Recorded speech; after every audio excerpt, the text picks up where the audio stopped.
بسم اللہ الرحمن الرحیم بسم اللہ الرحمن الرحیم اللہ کے نام سے شروع جو نہایت مہربان رحمت والا ہے۔ یسألونک عن الساعة ایان مرساها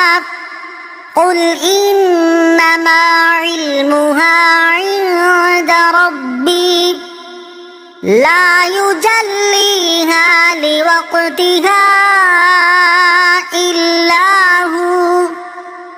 ثقلت في السماوات والأرض لا تأتيكم إلا بغتة يسألونك كأنك حفي عنها قل إنما علمها عند الله ولكن أكثر الناس لا يعلمون۔ ترجمہ: آپ سے قیامت کے متعلق سوال کرتے ہیں کہ اس کے قائم ہونے کا وقت کب ہے؟ تم فرماؤ اس کا علم تو میرے رب کے پاس ہے، اسے وہی اس کے وقت پر ظاہر کرے گا۔ وہ آسمانوں اور زمین میں بھاری پڑ رہی ہے، تم پر وہ اچانک ہی آ جائے گی۔ آپ سے ایسا سوال پوچھتے ہیں گویا آپ اس کی خوب تحقیق کر چکے ہیں۔ تم فرماؤ اس کا علم تو اللہ ہی کے پاس ہے، لیکن اکثر لوگ جانتے نہیں۔ یسألونک عن الساعة،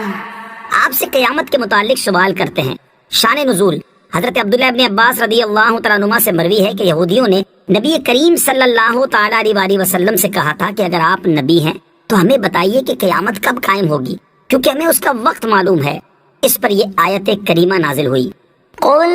انما علمها عند ربی، تم فرماؤ اس کا علم تو میرے رب کے پاس ہے۔ اس آیت میں بتا دیا گیا کہ قیامت کے معین وقت کی خبر دینا رسول کی کوئی ذمہ داری نہیں، کیونکہ یہ علم شریعت نہیں جس کی اشاعت کی جائے، بلکہ قیامت کا علم اللہ تعالیٰ کے اسرار میں سے ہے جس کا چھپانا ضروری ہے۔ لہٰذا اگر اس سربستہ راز کو ہر طرح سے ظاہر کر دیا جائے تو پھر قیامت کا اچانک آنا باقی نہ رہے گا۔ حالانکہ اسی آیت میں تصریح ہے کہ لا تأتیکم الا بغتہ،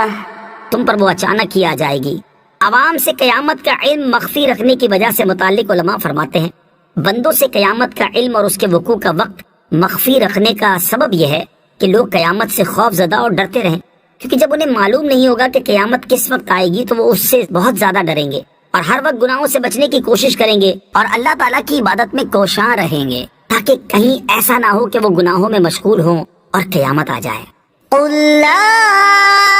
أملك لنفسي نفعا ولا ضرا إلا ما شاء الله ولو كنت أعلم الغيب لاستكثرت من الخير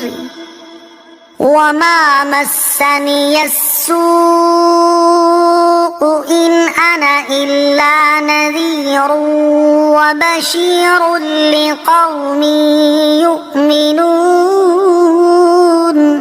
ترجمہ: تم فرماؤ میں اپنی جان کے نفع اور نقصان کا خود مالک نہیں مگر جو اللہ چاہے، اور اگر میں غیب جان لیا کرتا تو میں بہت سی بھلائی جمع کر لیتا اور مجھے کوئی برائی نہ پہنچتی۔ میں تو ایمان والوں کو صرف ڈر اور خوشخبری سنانے والا ہوں۔ قل لا أملك لنفسي نفعا ولا ضرا إلا ما شاء الله، تم فرماؤ میں اپنی جان کے نفع اور نقصان کا اتنا ہی مالک ہوں جتنا اللہ چاہے۔ آیت کا خلاصہ کلام یہ ہے کہ اس آیت میں حضور اقدس صلی اللہ تعالیٰ علیہ وسلم کو کمال درجے کی عاجزی، عظمت الہی اور عقیدہ توحید کے اظہار کا حکم فرمایا گیا کہ سرکار دو عالم صلی اللہ تعالیٰ علیہ وسلم کے پاس جو قدرت و اختیار اور علم ہے، خواہ اپنی ذات کے متعلق یا دوسروں کے بارے میں، یوں ہی دنیاوی چیزوں کے بارے میں یا قیامت، آخرت اور جنت کے بارے میں، وہ تمام کا تمام اللہ عز و جل کی عطا سے ہے۔ لہٰذا حضور اقدس صلی اللہ تعالیٰ علیہ وسلم کا اولین و آخرین سے افضل ہونا، دنیا و آخرت کے امور میں تصرف فرمانا، صحابہ رضی اللہ تعالیٰ عنہم کو شفا عطا فرمانا، بلکہ جنت عطا فرمانا، انگلیوں سے پانی کے چشمے جاری کرنا وغیرہ جتنی چیزیں ہیں سب اللہ عز و جل کے چاہنے سے ہیں۔ لَاسْتَكْثَرْتُ مِنَ الْخَيْرِ،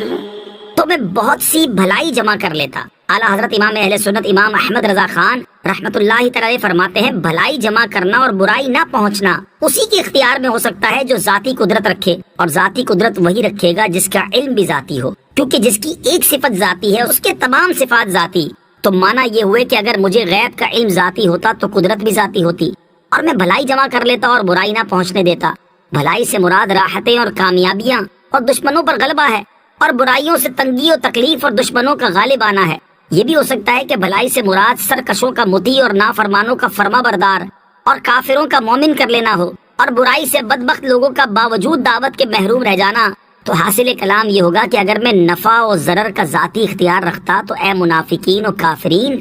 تمہیں سب کو مومن کر ڈالتا، اور تمہاری کفری حالت دیکھنے کی تکلیف مجھے نہ